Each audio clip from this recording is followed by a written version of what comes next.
એ ભાજપ વાળા તમે આંકડા વાવ્યા છે અને અમને છતરવા નીકળ્યા છે। જો ધર્મ પ્રત્યે 1% પણ લગાવ હોય, તો સનાતન પ્રત્યે 1% પણ લગાવ હોય, તો સાહેબ મારા ને તમારા ભાઈએ 6 દિવસ ભૂખું ન રહેવું પડે।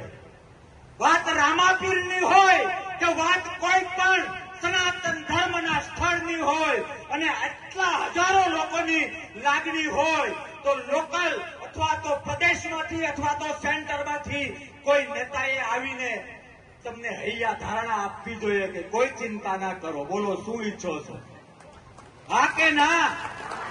અરે સાહેબ, ભૂખા રહીને મંદિર માટે, ભૂખા રહીને ધર્મ સ્થળ માટે આપણે 50, 100, 200, 500 આપવા માટે ટેવાયેલા છીએ।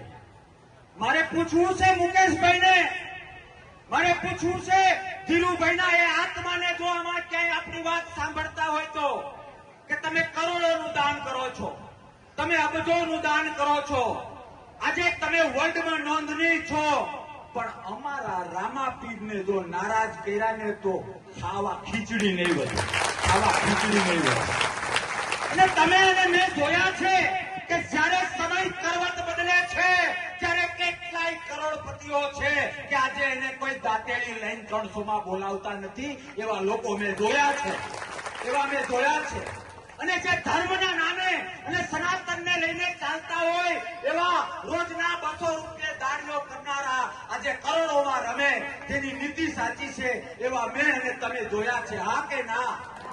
એટલે મારે સરકારને તો કેવું છે, સાથે સાથે અંબાણી પરિવારને 2 હાથ અને ત્રીજું માથું જોડીને વિનંતી કરવી છે કે આ ધરાની હવા તમે ખાઈ રહ્યા છો, અને રામાપીરનું મંદિર અને મંદિરને માનનારો આ હજારોની સંખ્યાનો વર્ગ એક પોકાર કરે છે। સાહેબ, તમે અને હું 2-5 રૂપિયા વાપરી નાખીએ તો કઈ ફેર નથી પડતો, એમ આ કંપનીઓ 2-5 કરોડથી એને કઈ જ નથી અડતું, કોઈ ફેર નથી પડતો, હા કે ના?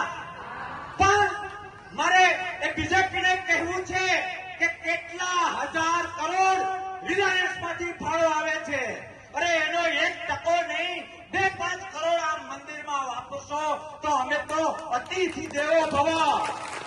મારે એના કાનમાં નાખવું છે કે આ વિસ્તાર અને આ ગામ એ આશરા ધર્મ માટે માથા દઈ દીધા હોય ને, એવો અમારો ઇતિહાસ છે। જેને અમારા ગામ માટે, જેને ધર્મ સ્થળો માટે, જેને સનાતનના શાસ્ત્રો, સનાતન માટે કંઈ કર્યું હોય, એના માટે માત્ર વાતો નહીં, આપણો ઇતિહાસ તાકાતથી પોકારીને કહે છે કે આશરા ધર્મ માટે આપણે માથા આપેલા છે, હા કે ના? આ અહેસાસ એક ધર્મના નામે અધર્મ કરનાર ભાજપને મારે પહોંચાડવો છે। આ અહેસાસ એ કરોડોના દાન આપતી કંપનીને મારે પહોંચાડવો છે કે એક વખત રામાપીરના નામે ગામ જેમ માંગે છે એ આપીને તો જોવો, તમારી 10 પેઢીમાં તમારું સન્માન નહીં થયું હોય ને, એવું સન્માન કરવા માટે અમે કહેવાયેલા છીએ। ફરીથી કહું છું, એક રેજો, તમારો વિજય નિશ્ચિત છે એ લખી રાખજો। હું મારા નાભિશ્વાસથી કહું છું, એક રેજો કંપની। અને જ્યારે વાત આ સરકારની હોય, આ સરકારની વાત કરીએ એટલે ક્યાંક ને ક્યાંક એવા પ્રશ્નો થાય, કોઈ બીજેપીનો મિત્ર અહીંયા બેઠો હોય તો એને પ્રશ્ન થાય કે બાપુ રાજકારણ કરે છે, પણ ભવનાથ આનંદ આશ્રમમાં જ્યારે અમે નાના હતા, સાધુઓ ભેગા ભણતા, ત્યારે મારા ગુરુ આનંદગીરી બાપુએ મને શીખવાડેલું છે કે પોતાનો બાપ જો હત્યારો હોય તો પેલા એને હત્યારો કહેવાય અને પછી એને બાપ કહેવાય, હા કે ના? એમ કદાચ આપણી પાર્ટી, આપણા વિસ્તારનો કોઈ મોટો વેપારી કેટલો પણ મહાન હોય અને જો આપણે એમાં માનતા હોઈએ તો એના વખાણ કરવામાં કઈ વાંધો નથી, પણ રામાપીર જેવી પવિત્ર એક સનાતન ધર્મની કોઈ પણ સ્થળમાં ગામ અને હજારો લોકો જ્યારે 5-25 કરોડનું કંઈક માંગતા હોય અને આના કરીએ ને, તો હું નાનો હતો ત્યારે મારા બાપા, પપ્પા, ડેડી, બાપુજી, અમે બાપા કહેતા, એ અમને બેસાડીને એવું શીખવાડતા. અમે એને કહેતા કે બાપા આપણા ગામમાં પેલો વ્યક્તિ અથવા તો આપણા બાજુના ગામનો ઓલો વ્યક્તિ એ બહુ સાહુકાર છે. ત્યારે બાપા એવું કહેતા કે સૌથી વધુ ગરીબ એ છે. કોઈ દી ક્યાંય 5 રૂપિયા લખાવતો ના હોય ને, એ 100 વીઘાનો હોય ને, તો આપણે એને વહવાયું ગણીએ છીએ. હા કે ના? તારી 100 વીઘા તારી પાસે રાખ, મંદિરના નામે 151 લખાવાના આવે ત્યારે મારી બાને પૂછી લઉં કે મારી ઘરવાળીને પૂછી લઉં, આને આપણે શેમાં ગણીએ? મારે અમુક ભાષા બહેનો બેઠી એટલે ન વપરાય, તમે સમજી શકો છો. હા કે ના? તમે મને કહો, ધીરુભાઈના ખીચા, મુકેશભાઈના રિલાયન્સના ખીચામાંથી મને નથી લાગતું તમારો આઈનો વિકાસ 5-10 કરોડથી વધારે હોય. એટલું બધું નથી. વસરામભાઈ, કેટલામ થઈ જાય આ બધું? થોડુંક ઉદારતાથી કહો ને. સામે રિલાયન્સ છે. આ 2 કરોડમાં હું સહમત નથી.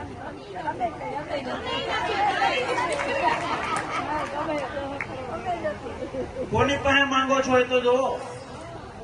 એના માટે અરે કરોડોની વાત છોડો. એવા રિલાયન્સ વાળાની 1, 2 ને 3 આપણે બધા ધારીએ ને તો દાડિયા કરીને આ ઉભું કરી લઈએ. કોઈના બાપની હારાબારી નથી, કોઈના બાપની હારાબારી નથી, પણ મર્દાનગીથી લેવું છે, હકથી લેવું છે, લડીને લેવું છે, ધર્મ બેઝ ઉપર લડીને લેવું છે.